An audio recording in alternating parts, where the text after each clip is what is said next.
All right, so I want to do a follow-up update on the market report that I sent last night, as well as the trade alert, right, that I just sent, as we start to bounce. So effectively, here's how it goes. Like in the markets, you basically only have one of two options, right? The markets can go bull or they can go bear.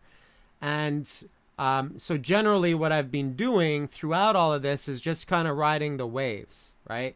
So, generally I'll look at, immediate trend lines type of thing. And,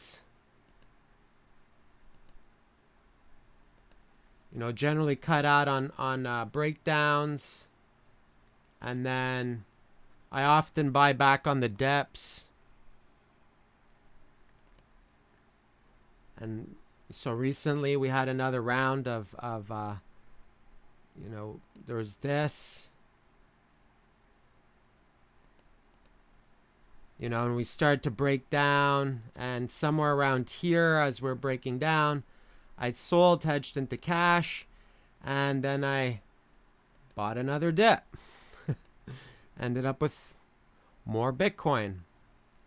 And then the last round, you see the range is getting tighter though. The last round, I was a little bit faster at cutting out and a little bit slower at jumping back in. So cut out nice and early up here, right?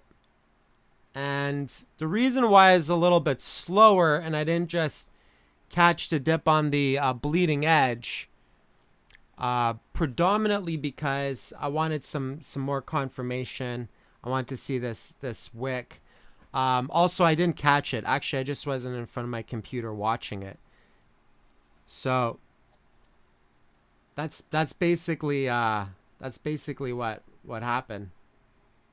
'Cause I didn't usually, like when I was catching this dip right here, I was watching on the minute chart, and I was watching a key area, and I got in pretty low, right? But this one I wasn't, so I got in a little bit higher, right? So more like just under 24 area, and start to move pretty fast, right? I did catch an ETH bounce play in the room though as well. I'm still riding it on Ethereum and Cash. So basically what it comes down to is, you could be on the cusp of a head and shoulders, and you can and the thing is, if this makes a big move, it's not too late. Is the thing, right? Like if this actually goes full bull, then whether it's off by a few hundred or whatever is not really that big of a deal. So it's the bigger move. So what's interesting with this move is that, of course, we made this big head and shoulders, and we tested the neckline, and we even broke a trend line in China, right? We broke the trend line in China, but as far as the stochastic RSI is concerned, there's something else interesting that's happening. If you look at it on some other time frames, it's almost like the markets are quantum. They're existing in two possibilities. You just have to know when to pull the trigger to get in and out, and be flexible. Fluid like water.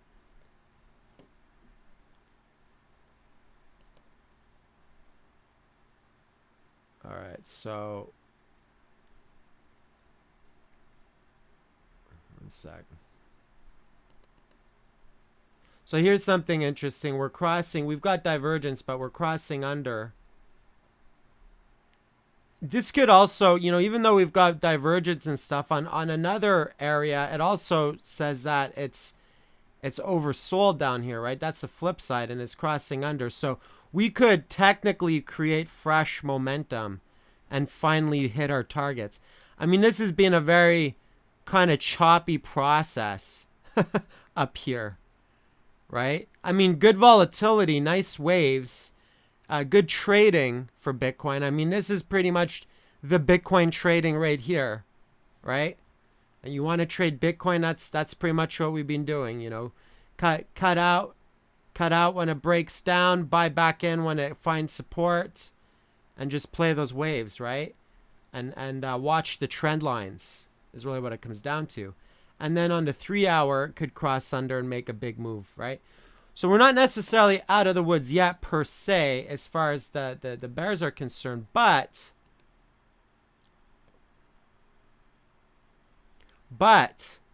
you know, there's some big wicks here, right? Nice green kind of hammer candle, right? It's possible that, you know, this could be like almost like a double bottom off the trend line, and we've created and start to form like a larger ascending triangle formation. Now, if we could retest the 3000 area, you know, or somewhere up in this area, and if we can make another point of contact up in this area, then it completely changes the nature and structure of this pattern. It no longer becomes a head and shoulders anymore, right? It makes, and the thing is that basically, you know, it's made higher lows. It's been making higher lows on this trend line, and that's the important part, right? So this is like the do or die moment. You know, if this broke, it would have been toast, right? But when you see a big head and shoulders, you don't mess around and wait to cut out of your long. Well, you know, I cut out and I took profit, 19% profit off of this bounce play. Had cash hedge, was able to buy in cheaper, you know, which is a good thing. So, basically, like if this, we still have that resistance, and I basically, instead of just kind of waiting, initially I was gonna wait for confirmation, but you know what, I'm a dip buyer first and foremost, and even though I didn't nail the exact bottom, and it was feeling a little bit bearish there, I also didn't really want to wait for my entry to be up here, right? I'd rather it be down here. That's just my personal preference anyways. But if we break this area, and if we make a point of contact up here, then likely once we retest that 3000 area, if we do that, that's why I set that as a first target. What could end up happening if we do that is perhaps, you know, breaks through this area, retests, has a pullback, and then you'd get this prior resistance over here as support, or maybe, and then maybe it would break, or maybe it would create this massive consolidation pattern for all we know. Maybe it would go up like that and create like a, and then if that happened, then it would get extremely kind of choppy and tight, and the more tighter this gets, the less you can trade it. You see, when we had nice big range here, you know, good trading, right? Nice big range. This is great range, nice big range. This smaller range. So very good question. What about the possibility of a symmetrical triangle? So that's a very good possibility. So let's look at that possibility. It can definitely create a symmetrical triangle as well, which would also be a very bullish pattern. Not as bullish as an ascending, but still bullish. Ascending is more bullish than symmetrical, but so, you know, something like that. I mean, I wouldn't just, I mean, I guess you could do that, but that kind of, I don't know. I think it could break that line, personally. You know, I mean, that's always possible right there, but you know, maybe what it would do is kind of create a symmetrical, like make a new high up here and then pull back and something like that. Or you never know, it could hit some resistance here on this area right here, right? But regardless of whatever consolidation pattern it makes, if it makes symmetrical or if it makes a ascending, the tighter the range gets, the less we can actually trade this, right? So there'll come a point where it'll just be like, okay, hold it until the line breaks. That'll pretty much be, I think that's, that's probably going to be my my new rule of thumb with this, is just hold it until that line breaks, right? Especially if we start to get choppy and tighter in this range, then I'm not going to keep, cutting and buying. And, it's good when you got nice longer movements, but not so good as it gets tighter and tighter, right? Percentage movements are much smaller. Now, in relation to the altcoin cleanup yesterday on my mid caps, so this is one of the reasons why I take a middle path. What compelled me to clean up my altcoin bags is I took a good look at my bags and realized that 50% of my crypto portfolio was in altcoins and mid caps and such. And, staring at a Head and Shoulders in the face and if that broke down and seeing how, because, we made a dip here and that dip broke down and made another low. So it did make some more down. But I didn't feel comfortable with that risk anymore. And it wasn't that it wasn't that I just went and had 50% of my portfolio that I just shoveled into altcoins. What had happened was a lot of them had appreciated in value. A lot of them had increased in value, therefore increasing my portfolio size. And eventually that grew into 50% of my portfolio. And even though I've been siphoning out some hard profit too in Bitcoin right along the way. And there's nothing wrong with locking in hard profit along the way. Even if Bitcoin breaks and goes to 4,000 or 5,000 or whatever, there's nothing wrong with locking in more profit. The reason being is because it's called risk management, right? Risk management often means that, locking in hard profit is a good thing, even if you don't nail the exact tops, or even if it goes to like $10,000. There's no real coulda, shoulda, wouldas necessarily with risk management, because you don't go broke by locking in profit, right? Especially if you're making life-changing amounts of money. And anyone who's really, really scared about locking in profit doesn't have confidence in their trading ability. Because if you know how to trade, then you shouldn't feel a sense of scarcity with your crypto portfolio. You should feel a sense of abundance and confidence that your coffers will constantly be replenishing themselves as you trade and find more trading opportunities. And that's how I feel. I feel like I can keep skimming off the top and pulling out lots of profit along the way at different areas to manage risk and still keep on growing it, right? Generally it'll be like incrementally, sometimes like 5%, 10%, stuff like that, so I've done a total of like 25%. We've had a nice, really long, strong bull season cycle, and obviously it's still going for now. As long as this line holds up, we're okay, right? If this line flops, I mean, this line is basically, I'm going to hold those Bitcoin and unless this line breaks. That's it, right? Even if I have to take a slight loss from where I bought in, I'm not going to get too fickle about the chop up here right now that we keep on making higher lows with multiple points of contact, especially if we break into new high above this resistance area, this immediate resistance area right here. Like if we go above 2,800, then especially that. But basically, risk management. I didn't feel comfortable in 50% of my portfolio being in mid cap altcoins, right? And so moving forward, I'm switching up my game plan strategy a little bit moving forward. Here on in on this bull cycle, if we continue to stay bull. Obviously, I didn't sell all my bags, right? One thing you should know about me, I never go all out.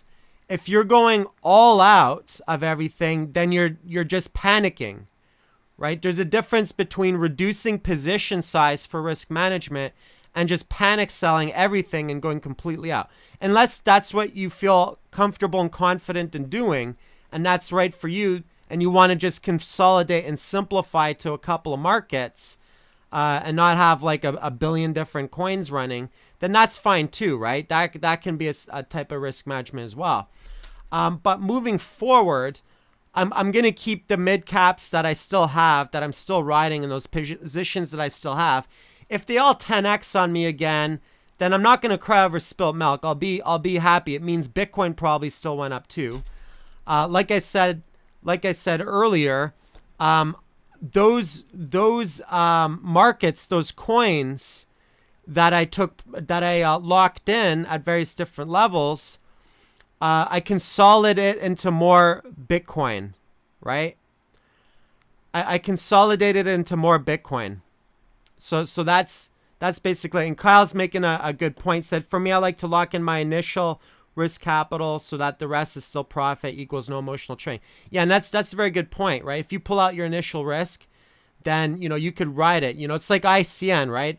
I pulled out my initial risk early in ICN, and then the rest I rode, and it was just like it chopped around. It was gravy. It could have done anything. I'd still be in profit, and then it went up considerably, right?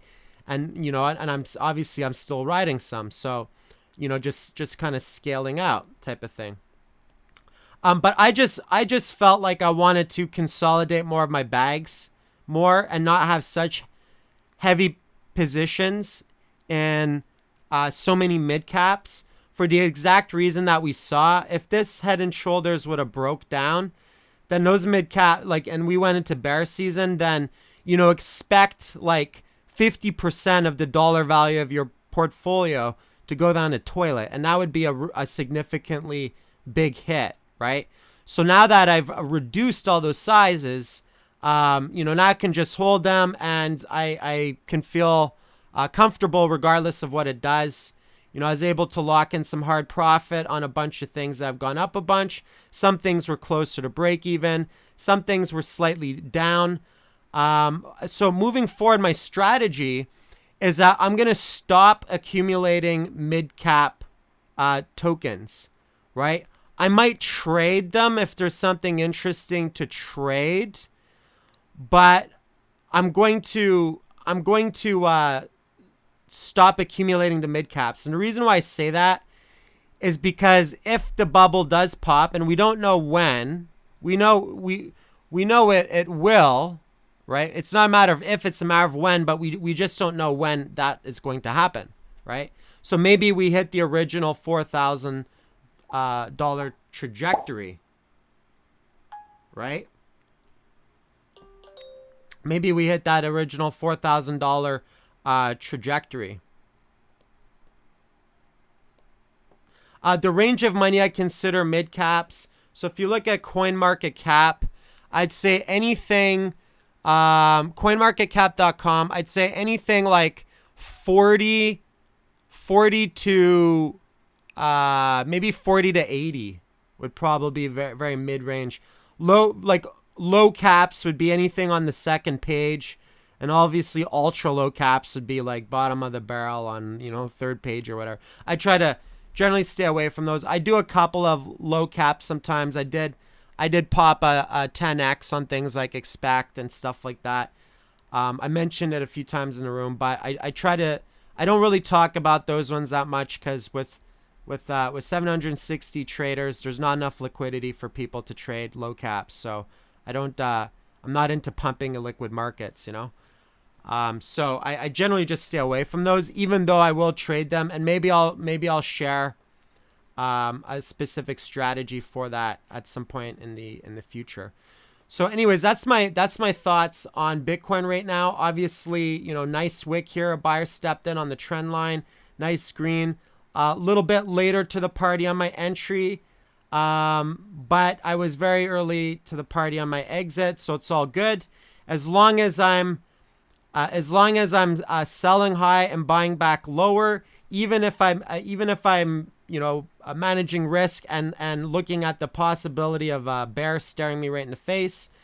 The key and the importance of trading is to know how to read the markets. You can have a plan, but the ultimate plan and strategy in trading is you have to look at both sides of the market, and you have to decide ahead of time how you're going to flip the switch. You know how I flip the switch so quickly on my trades is that I already have this thought out ahead of time. When I look at the trend line, I say, if we start to make a serious bounce here, I'm buying back in lower. I'm not, and of course, I could have waited for confirmation on the breakout here, but dips are more my thing because it more falls in alignment with buying low and selling high. So, if we did break 3,000, you could even possibly add to it. You could scale in, right? So, position here. And if I want to scale in and add some more firepower on a real breakout, if we're going to hit to 4,000, I might just do that on a breakout, right? That's a possibility, right?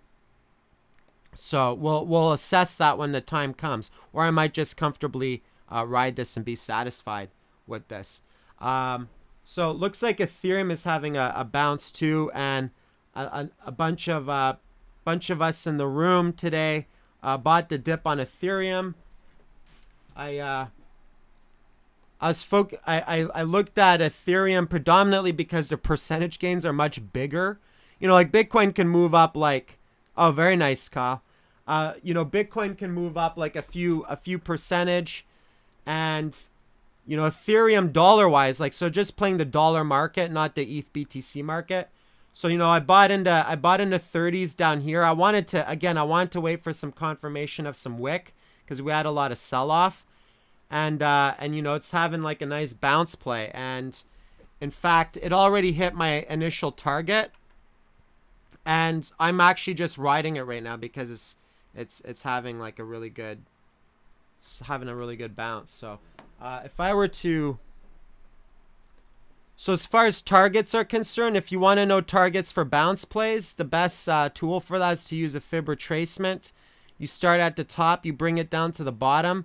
A good target would be, between 50 and 61.8%. So perhaps nail it on, and it could still recover V bottom or whatever. It could, right? Even Ethereum, you could think it's bearish, and you never know, right? It could, like, look at this. It touched a trend line as well, right? So. Both of them touched down. They've become highly correlated, right? So, and this is the important thing with trading. Like, you can have a sentiment and you can feel bearish or bullish about a market, but you also have to be fluid, right? And adaptable, and not marry your sentiment, how you feel about the market, as long as you're doing it within the confines of a profitable strategy and not like chasing tops and selling bottoms.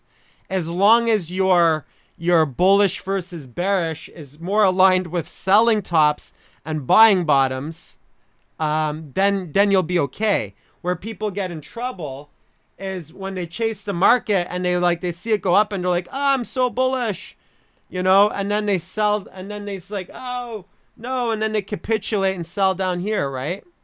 That's where you get into trouble. So as long as the alignment, and if you become proficient at dip buying, and it's very very simple. I mean, I just use simple lines, right? I don't use a lot of gobbledygook. You want some simple lines? Check it out. Here would be a simple play. If I was playing the Ethereum markets, then I might start trading it a little more, actually, putting a little more attention into trading it, but it's highly correlated to Bitcoin. So if you had Ethereum, immediate trend line breaks out just like Bitcoin, boom, you cut out, right? Bearish, rolls over, looks like garbage, you don't know, then all of a sudden it starts to bounce. You know, maybe if you catch it on the minute chart and you time a really good entry, or even if you're a little late but you recognize that it's forming a wick and turning green and you can identify that early enough, you don't. And here's the thing, if you're doing dip buys, you don't have to nail the exact bottom to make money off of it. If you start, sometimes you can wait for a little confirmation. There's two types of dip buys. You can be real gutsy and do it right on the trend line and get right down to the minute chart and then watch for it to immediately turn and bounce. Right? That's one, and I've done that before. Or you can wait till it already starts to wick up and turn green off of the trend line for confirmation that buyers step in, and then come in for an entry that's a little bit later, right? Yes, a long wick that turns green on a trend line is definitely the biggest sign of a bounce. Definitely. This is one of the most predictable patterns I could ever trade, is the bounce play. It's not only is it one of the most predictable patterns for trading, but it's also, you know, I would use go right down to the 1 minute, or you could do the 5 as well. Not only that, but also it moves the fastest after multiple days of sell-off. So, you know, it would be too late for me to want to buy in at this point. And I'm just treating this like a day trade, but I'm giving this as an example for you guys. You know, if I didn't buy in anywhere early-ish, it doesn't have to be the bottom, but it still has to be early-ish. The next, you know, possible is you know, possible dip or whatever, but you know, I cut in right there, and that was fairly profitable. So that's it for today's video, and I will send that out.